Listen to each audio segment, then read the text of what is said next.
40度病房，急诊爆满，3天死1000人。这不是3大篇截图，而是上个礼拜的欧洲。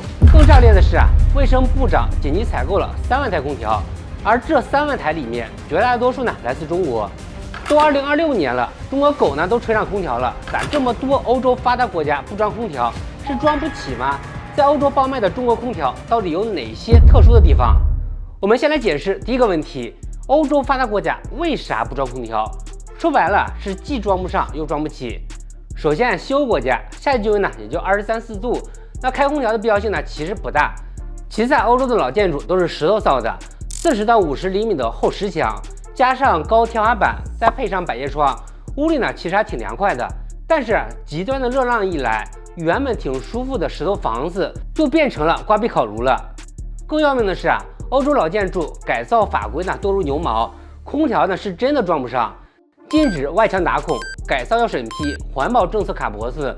要说装不起的话，主要呢是安装费比空调还要贵，一台机器700到800欧，安装费呢1000到2000欧，直接翻1倍。难怪欧洲图书馆、咖啡厅呢乌泱泱的全是人，合着人家呢是去蹭免费空调的。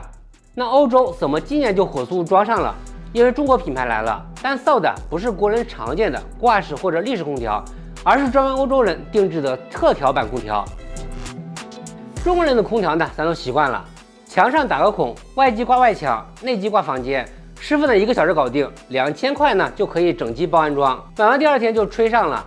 但因为以上种种限制，这种分体式空调在欧洲呢是行不通的。欧洲人宁愿冰块降温都不吹空调，所以欧洲今年卖爆了一种免安装分体机，外机直接往窗台上一挂，里面呢这个就是内机，看着有点像空气净化器，那它呢就能吹冷风。中间一根软管连着，典型的就是中国品牌出的 Port Split。我专门去查了它的说明书大家看制冷额定功率和制热额定功率就为3.5千瓦，妥妥的1.5品空调冷门是 R32，跟国内分体式空调也是一样的。那到底区别在哪儿呢？国内分体式空调的特点就是外机重，压缩机等噪音比较大的都在外机，内机比较轻，但这种呢需要外机安装。欧洲装的这种呢是正好相反。外机轻，只有9.9公斤，反而呢内机重有32.5公斤，那长得像空气净化器一样，直接放在地上。压缩机呢这种比较重的都放在内机了。正因为外机轻，内外机是用这种软管连接的，所以外机只要往窗外一放就行了。当然窗户呢会稍微留点风，一省1500欧安装费，关键还不违反各种法规要求。当然官方也提供了这种外机支架挂在窗户上。整机价格呢，官方标称是699到900欧，折合人民币6000块。那大家也可以弹幕说一下，你觉得值吗？反正欧洲人呢都觉得值。的确，因为每个国家不同的地方，因为建筑和法规的差异，空调的选择呢也有很大的不同。就比如说前2天我去了趟中国香港，发现呢很多老楼用的是这种窗式空调，一台机器直接塞在窗户里，噪音大，震动强。但没办法70年代建楼呢只留了窗机位，没预留外机位。7500港币自己装一台，如果装分体机呢还要贵1倍。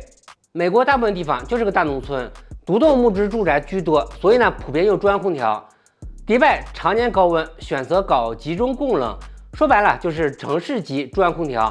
制冷站生产4到5度的冷冻水，通过地下管网呢送到全城1500多栋楼里面，比各楼自己装空调呢节电40%左右。中国品牌呢就是这些制冷站设备的核心供应商。说到底中国家电毕竟是被这个星球上最大的单一市场训练出来的。从东北到海南，什么气候什么户型，什么奇葩安装条件没见过。在欧洲人眼里的难题，可能在中国人眼里呢，就是换个思路的事儿。这可能才是中国品牌出海最大的软实力。所以你觉得这次中国空调是卡 bug 还是靠实力？咱可以评论区讨论一下。觉得有意思的话，可以3连支持一下学长。我们下期视频再见。